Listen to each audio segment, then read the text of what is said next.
usually. They'll grab this one, put it in my thing, and then they will put this assumption box, put it in the brochure. Then underwriting, we never really gave this to investors. It's very complicated. It should be only for us how to analyze. But then if some investors ask me to go over it, I would go over that, underwriting template. But usually I didn't give this to my investors. But then rent, yeah, this we do definitely like to show in the brochure and everything. So let's just go back to this one and then we'll just wrap it up. Huh? Any questions so far? Any questions, Brother Daryl? Question about, let's just say, for instance, that apartment building we were looking at in the Mobile area. Hmm. Hmm. What is your philosophy when it comes to path of growth in a Okay. city? And let's just say, for instance, this is cash flowing. Let's just say, assume it's cash, Yes. Yes. and the path of growth is on the other side of town.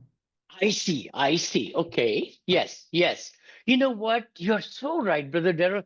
I would say it's good to have in the path of progress, but Mhm. if the apartment is even not closer to it, but it has a good occupancy history, Mhm. so you have to kind of look at, why the seller is selling. Mhm. That's what I like to know. Motivation of the seller.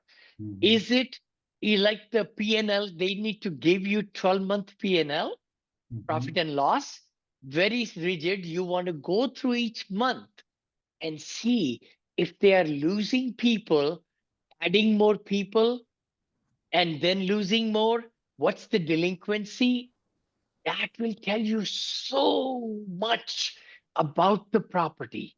Mhm. So that's why I say, please look at the history of the apartment complex and Mhm. why they are selling. What's the motive?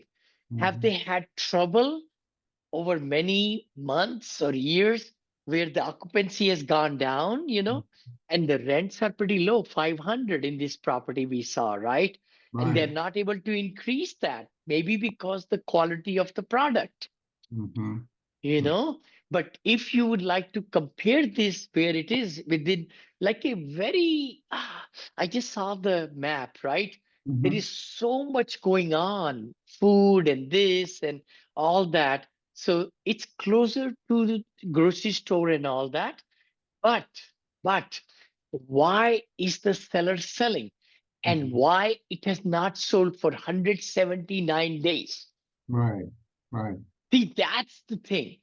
If Marcus and Millichap, which is very big company, by the way, in Mhm. apartment sales, brokers, if they are having trouble selling it, something is going wrong. Mhm. you know so It's an opportunity, huh?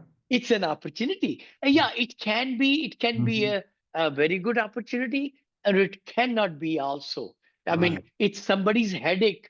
If you take that headache along, then you have the headache, right? Right. And you're in California, it's in near Alabama, all Right. that. So I think it's good to really look at a solid property, and we have to underwrite maybe 10 to find one. I'm telling Mhm. you. Right. So we Right. should never ever look into just one property, and which we are doing it, we are doing looking at several of them, and maybe going through the big underwriting that I just went over. This Mhm. might be a better one to Mhm. do first. So Right. this is need manual input.